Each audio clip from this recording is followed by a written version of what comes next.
going to talk about the fin setups that I was using on the 2 fish boards while I was surfing in Barbados, and then just generally what these different keels are like, why you would want different keels. I brought the 2 fish boards, the 5.3 and the 5.5, and I brought 3 sets of keels. So first of all, why would I bring 3 sets of fins? Well, one could break, and I have 2 boards. One set would have done me with the 2 boards. I just have to switch out a lot, but I brought 3 in case a fin breaks off. Okay, so that's one practical reason. Another is just to feel the different fins and see what they do, and see which feelings that you like best and which feelings maybe you don't like as much, or at least know what the feelings are so that you can apply those fins to the board given the wave conditions.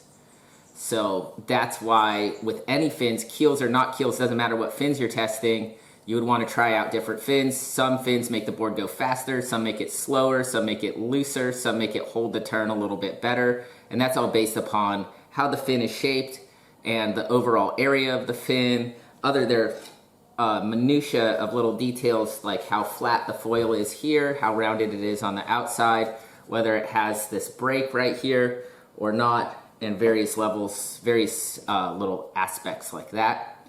All kinds of little differences that make a difference, especially when you surf over your back foot and can actually, feel what the board is doing off the tail. That's the number one thing that I would say is required for even changing fins. If you can't get over the tail and really understand what the back of the board feels like, changing fins up's not going to do that much for you. So you just pick a solid medium set, whether it's keels or tri-fin or quad or whatever, and just go with it until you learn the tail of the board. Then you start investing in fins. So really caring about fins is more for the advanced surfer. So first, we'll talk about this Almeric fin, and I brought my little measuring tape. This is my largest fin, okay? So from the tip to the base of the fin, it's like 5.75. The width at the largest, that's like almost 6 inches.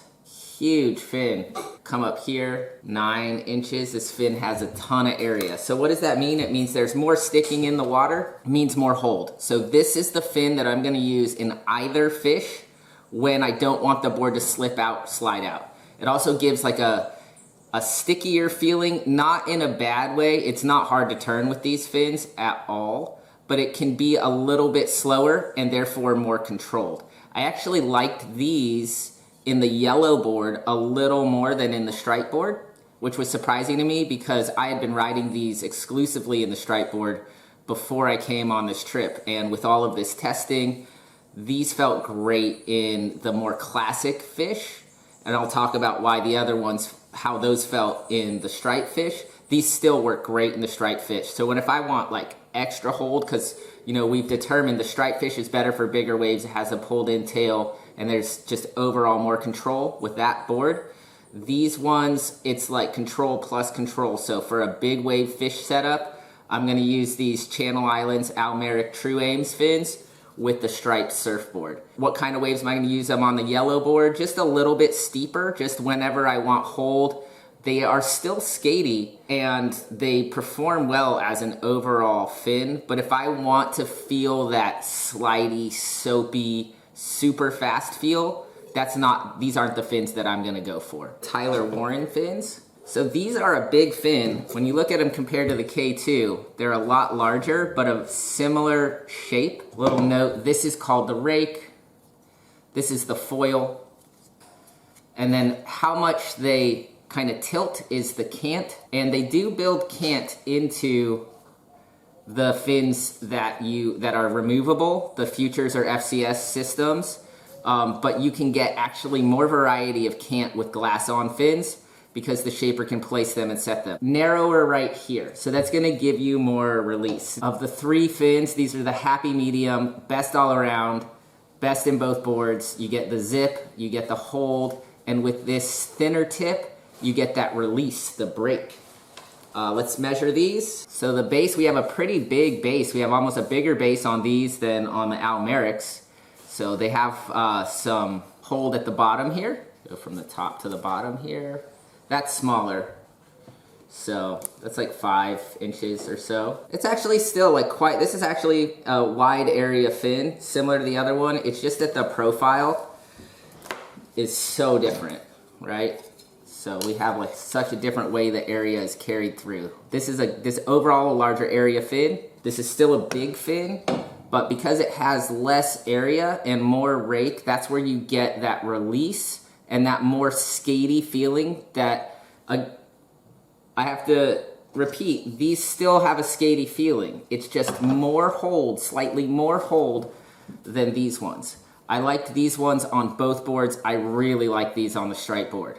Again, best overall fin, the Tyler Warren True Aim, best overall keel for traveling. If I had to pick one of these 3 fin sets if I could only have one, this is the one I would pick.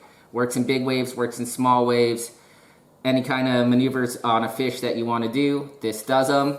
And again, just a little bit, you know, you get that release off of here, but the hold is coming from this wider base. So it's the kind of Goldilocks zone of release and hold, these fins. Skatey, fast, and fun and slippery at the same time. So Tyler Warren, good job designing these fins, dude.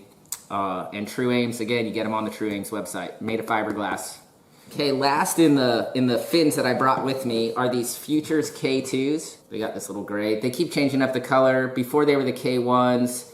Actually, the K1s had a rounder, and those ones were interesting. I don't have those here with me.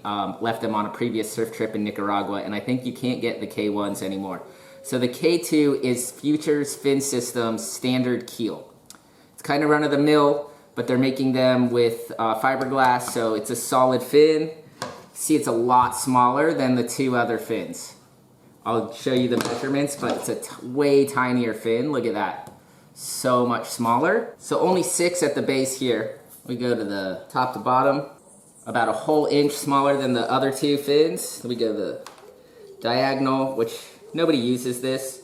Diagonally, it's similar to the other 2, but overall area is a lot smaller. This is a good starter keel if it's like the cheaper version if you want it. Not as much rake off the top, a little wider. It's like the hybrid of these 2 other fins. But this is the loosest, skatiest of all 3 fins. So if you really want that fin, the fish to break free, these are a better option.